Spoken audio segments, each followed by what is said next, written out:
নমস্কার, আমি কৃষ্ণনগরের সাংসদ মহুয়া মৈত্র বলছি। আজকে আমাদের মাননীয় প্রধানমন্ত্রী, আমাদের ভূপর্যটক প্রধানমন্ত্রী আবার তিনি বিদেশ ভ্রমণে গেছেন। এত লম্বা বিদেশ ভ্রমণ বোধহয় এর আগে কোনো প্রধানমন্ত্রী করেননি। যাই হোক, তিনি তো মাসে মাসেই যান, এ মাসেও গেছেন। তা আপনি যে আবার বিদেশ ভ্রমণে গেলেন, বারবার আপনি বিদেশ ভ্রমণে যাচ্ছেন, আমাদের দেশের কূটনীতি, আমাদের দেশের ডিপ্লোমেসি, আমাদের দেশের বিদেশ নীতি, তার আজকে যে অবস্থা, যেই তলানিতে দাঁড়িয়েছে, তা নিয়ে কি কিছু প্রশ্নের জবাব আপনি দিতে পারবেন প্রধানমন্ত্রী? প্রথম, যে আজকে leader of the free world যিনি প্রেসিডেন্ট ডোনাল্ড ট্রাম্প, মার্কিন যুক্তরাষ্ট্রের রাষ্ট্রপতি, তিনি কিন্তু বারবার বলে যাচ্ছেন তিনি ইন্ডিয়া আর পাকিস্তানের মধ্যে ভারত পাকিস্তানের যুদ্ধের বিরতি তিনি করিয়েছেন। তিনি বারবার বলে যাচ্ছেন। তিনি এটাও বলছেন যে পাকিস্তান তার বন্ধু এবং Pakistan is a great nation. তিনি ইন্ডিয়া এবং পাকিস্তান, ভারত পাকিস্তানকে কিন্তু একসাথে একই জায়গায় নামিয়ে এসছে। আজকে ভারতীয় প্রধানমন্ত্রীর যে সম্মান তার কাছে, পাকিস্তান প্রধানমন্ত্রীও তার থেকে বোধহয় একটু বেশি সম্মান পাচ্ছেন। পাকিস্তানিরা গিয়ে দুপুরের ভোজন করছেন আজকে ডোনাল্ড ট্রাম্পের সাথে। তা আপনার যে এত বিদেশ নীতি, এত কূটনীতি, এটাই হলো?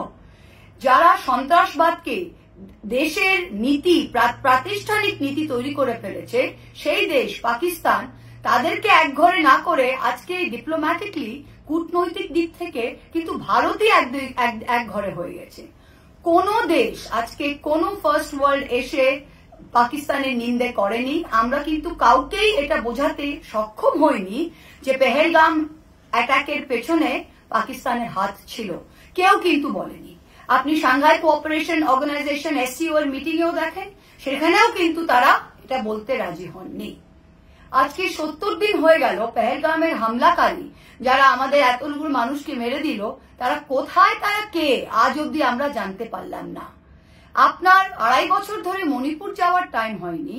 আপনি একটা স্পেশাল সেশন অফ পার্লামেন্ট, যেখানে আমরা জানতে চাই যে আমাদের কতগুলো প্লেন ডিস্ট্রয় হয়েছে, আমাদের যুদ্ধটা কিভাবে শুরু হলো, যুদ্ধতে কি কি হলো, বিরতি বা কিভাবে হলো। আমরা যদি বলেছিলাম এটা অপারেশন সিন্দুর, সন্ত্রাসকে শেষ করার জন্য, তা আজকে সন্ত্রাসকে না শেষ করেই আমরা যুদ্ধ বিরতি মেনে নিলাম কেন? এই কয়েকটি প্রশ্নের উত্তর আমাদের জানা দরকার। আর আজকে পাকিস্তান গ্লোবাল এরিনাতে, পাকিস্তান কিন্তু সব দেশের মধ্যে আন্তর্জাতিক সংস্থা থেকে টাকা পাচ্ছে, বিদেশ থেকে তারা প্রত্যেকটা দেশ থেকে সম্মান পাচ্ছে। তা আপনি যে আবার ঘুরতে গেছেন প্রধানমন্ত্রী, এর ফলটা কি? আর এতদিন যে আপনি ভ্রমণ করেছেন, এর আমাদের বিদেশ নীতিতে কি লাভ হয়েছে? এই প্রশ্নগুলোর উত্তর একটু বলতে পারবেন? ধন্যবাদ।